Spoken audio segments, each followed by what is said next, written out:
Last night, you had WWE booking Jey Uso like he is prime Goldberg.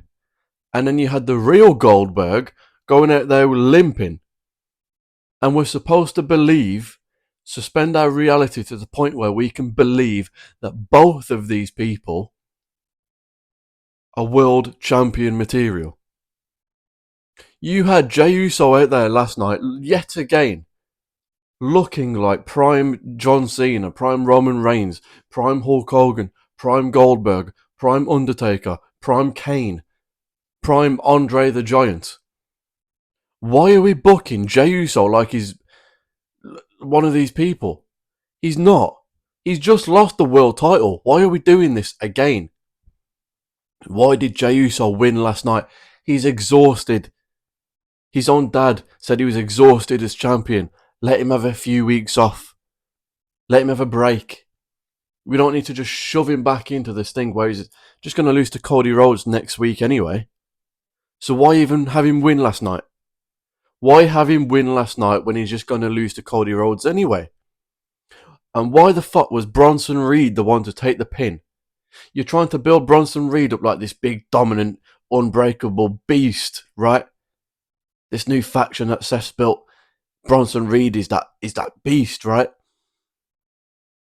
Now, no matter how they book him, we're always going to remember he got pinned by Jey Uso. Jey Uso. And it wasn't a big distraction. LA Knight just kind of pushed him off the top rope and that was it. Apparently that's enough to cost big Bronson Reed the match and then take the pin to Jey Uso. It's not like LA Knight hit him with a ladder, threw him off the top of the building, put him through a ring, put him through a glass window. No, he just pushed him off the top rope a little bit. Jey Uso hit him with 2 splashes and that was it. 2 splashes and that was it. He beat him. Think about Bronson Reed. He's put Seth Rollins out of action for over a month, was it? Months? Put him out of action. Built up like this beast, right? He comes back and he's part of this new faction and you want him to take him even more seriously than ever. Remember what he did to Seth? He can do this to anyone. Remember what he did to Braun Strowman? Yeah. Gone. Ruined. Think about what he did to Braun Strowman. Destroyed Braun Strowman. Think about that. Now think about the fact that Jey Uso beat him. I don't care that there was an LA Knight distraction. As I say, it was a little distraction. He didn't put him through the ring. He didn't throw him off the top rope and then dive on him, elbow him from the top of the fucking building. He pushed him off the top rope. And then Jey Uso beat him. And they did this with Gunther. No matter how you book Gunther now, we will always remember that he tapped out to Jey Uso in 8 seconds. Now you've done it with Bronson Reed. No matter how you book Bronson Reed from now on, we'll always remember he lost to Jey Uso fairly clean. So now, if Bronson Reed destroys someone, right? If he destroys LA Knight, right? Absolutely destroys him. We're now going to look at that and say, well, damn, how bad is LA Knight? Because Bronson Reed couldn't even beat Jey Uso, and now he's destroying LA Knight. What does that say about LA Knight? This is what I mean. This booking is so stupid. It does nothing for anyone. It doesn't do anything for Jey Uso. He's just lost the title. And he's going to lose to Cody Rhodes next week. So it doesn't do anything for him. Definitely doesn't do anything for Bronson Reed. It doesn't do anything for LA Knight, who was the one that cost him the match. Because LA Knight's inevitably going to lose this feud with Seth Rollins. It's going to happen. So it doesn't do anything for anyone. You had Sheamus, Rusev, Bronson Reed in that match. Think about that. Big beasts, right? Brutes. Jey Uso beats all of them. With bandages around his ribs. So a 50% Jey Uso beat those 3 men. 50% Jey Uso beat Bronson Reed. Make it make sense. It's stupid. The booking is so delusional and just bad. No one gains anything from this. No one. Stupid. Goldberg Returns last night. It didn't feel special. No matter what you think or say about Goldberg, I personally don't want to see him. He's way past it. He can't even walk, limping to the ring, out of breath by the time he gets to the ring. And we're supposed to believe this guy can have a competitive match with Gunther. I'm telling you now, Gunther better destroy him. It better happen. The guy can't walk. And we're supposed to believe. By the way, how is it in the realm of possibility in kayfabe? How does it make sense that Goldberg gets a world title match? If they don't make it make sense. Goldberg can just come back and say, "Oh yeah, I want you for the title," and it's like, "Oh yeah, okay, fair enough. Yep, you might be 75, can't walk, out of breath by the time you get to the ring, but yeah, sure, have a world title match." It didn't even feel special. In the past, even if you didn't want to see Goldberg, when he did return, it at least felt big, felt like a big return, big moment, right? Didn't last night. It was just in the middle. It was in the first hour. Not even to start the second hour. Wasn't the opening of the show. Wasn't to start the third hour. It was just in the middle of the first hour. And it did not feel special at all. A Goldberg return. Triple H made a Goldberg return feel very meh. Meh. As I say, whatever you think about Goldberg, fine, I probably agree with you. But when he returns, it usually at least feels like a big moment, right? Feels special at least. Like you can go, I don't want to see him, but you know what, that felt like a cool moment. Not last night. Triple H made a big return feel very just meh, like just another part of the show. Asuka returned as well, which was already announced, which they love to do. Kairi Sane they announced before she returned. Aleister Black, we all knew he was returning. Penta and Rey Fenix, we all know they were debuting. Asuka, they announced it a week before. What if last night it was a mystery opponent and then Asuka comes out? Just a bit of something, right? Adds a bit of excitement, a bit of intrigue to the show. There's a wild concept, right? A bit of interest. Bit of a talking point. Who's going to be the mystery opponent? And then it's Asuka. No one can be disappointed with the fact that it's Asuka. She'd get a bigger pop, bigger reaction, bigger moment. But no, let's just announce it a week before so it doesn't feel special. Stephanie Vickers in this match, she loses. I don't care that it's in a fatal 4-way. She's still got an L on her record already. Don't put her in the match then. Asuka returns and wins. Whatever, I don't think... she's not going to win this thing. It's probably going to be Jade Cargill. This is what I mean with tournaments. People are going to lose. Like, Asuka's returned. She's not going to win the thing, so she's going to lose. Asuka has returned and she's already going to lose within the next week or couple of weeks. Even if she gets to the final, she's still going to lose. Straight after returning. Wait after. Have put her in something big. Maybe she returns at Evolution. Maybe she's involved in something big at SummerSlam. Don't bring her back when you're just going to have a lose. The show started the same way every single show starts. Panning around buildings in the city that they're in. Because that's going to get you on the edge of your seat, excited, just on the edge of your seat, waiting to see this show. Buildings in the city that they're in. Wow. I really wanted to see the arena from the outside. That is really what I wanted to tune in and see tonight. And then, of course, people walking into the arena. Because, again, I'm going to say this every single week until they stop doing it. The shows start the exact same. The exact same. Every single week. They show the arena that they're in. Maybe a couple of the buildings in the city that they're in. People walking into the arena. Wrestlers walking into the arena. Maybe fans on the outside. And then straight to a promo.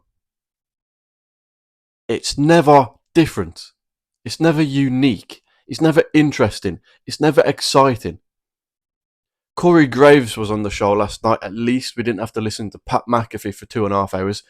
Cory Graves is so much better than Pat McAfee. I'll leave it at that, but he's so much better. Put this guy back on the main roster. When he got demoted to NXT, he said it was demoted, and everyone was like, "Oh, how dare you?" So it's a demotion. It is. It is. Triple H calls NXT the developmental brand. Right? When Tony Khan beat NXT, Triple H was like, "Oh, well done, you beat our developmental brand." So Triple H said, "Right, that is their developmental."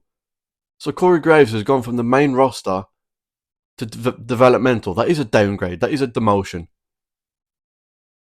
Put Cory Graves back on the main roster. He's really good at what he does. Reward him for that. The crowd was so annoying last night as well, by the way. I don't know what the crowd were on. They were booing Dominic Mysterio out the building at the start of the show. Every arena that they've been in lately has been cheering him. This crowd decides they want to boo him, which, by the way, is mainly Triple H's fault. Because is he a heel? Is he a face? I don't know. He's kind of in the middle, which goes for a lot of these people. A lot of these people, you don't know what they are. So the crowd doesn't really know what to do. Do we cheer them? Do we boo them? I don't know what we're supposed to do. So the crowd are booing Dominic Mysterio out the building at the start of the show, the first segment. And then later in the night, they're singing his song. They're chanting his name.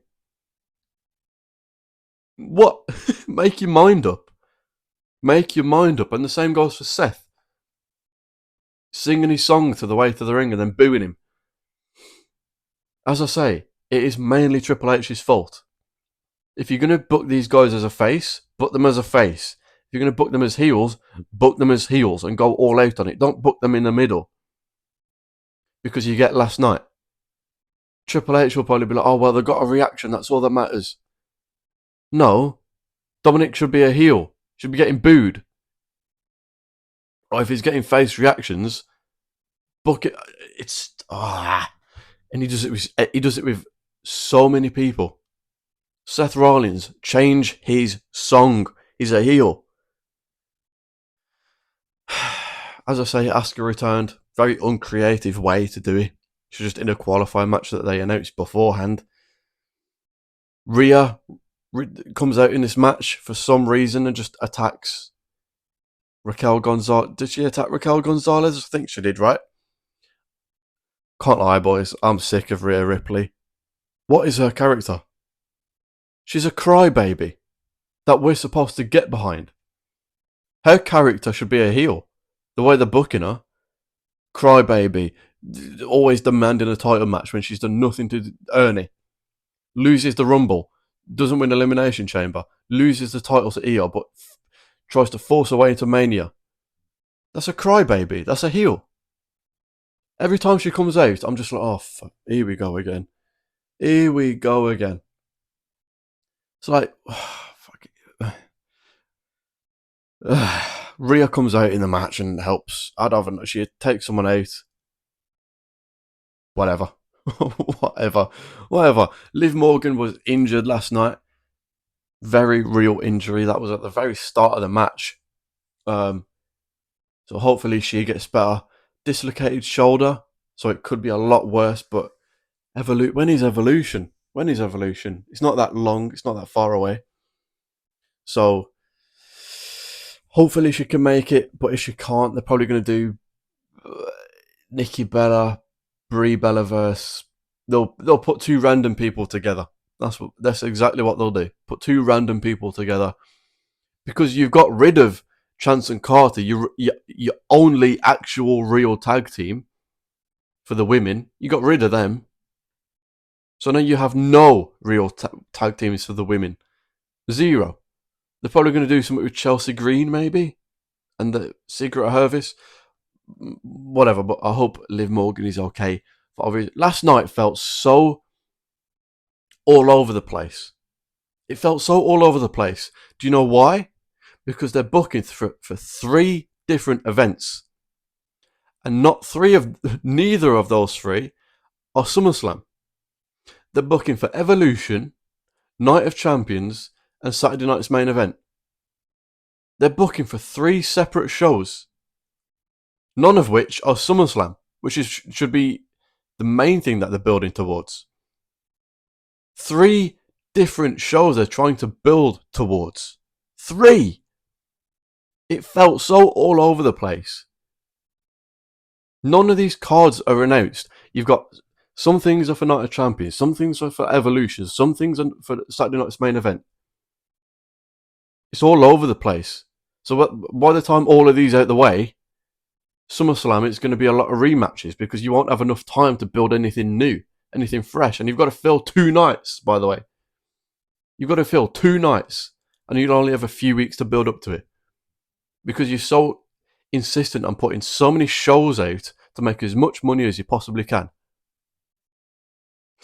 So convoluted, so just all over the place. And then you go to the main event. I don't even want to talk about the match, I can't be bothered. Penta comes out. Seth comes out. Cody comes out. LA Knight comes out. All for Jey Uso to win. Seth comes out at the end as a face-off with Cody Rhodes, then just walks away. Then it's Cody Rhodes and Jey Uso in the ring. Why did we do this? Why did we do this? Why? Oh, man. Terrible show. Terrible show. Awful. Unwatchable. The biggest talking point, I guess, is Goldberg, but that didn't even feel special. That just felt weird. You had Gunther backing away from Goldberg, who was limping. You had Goldberg scaring off Gunther. An old, crippled, limping, out of breath Goldberg is scaring away Gunther. This better end in Gunther destroying Goldberg. Anyway, that's your Raw review. Terrible show. Let me know what you think and like and subscribe.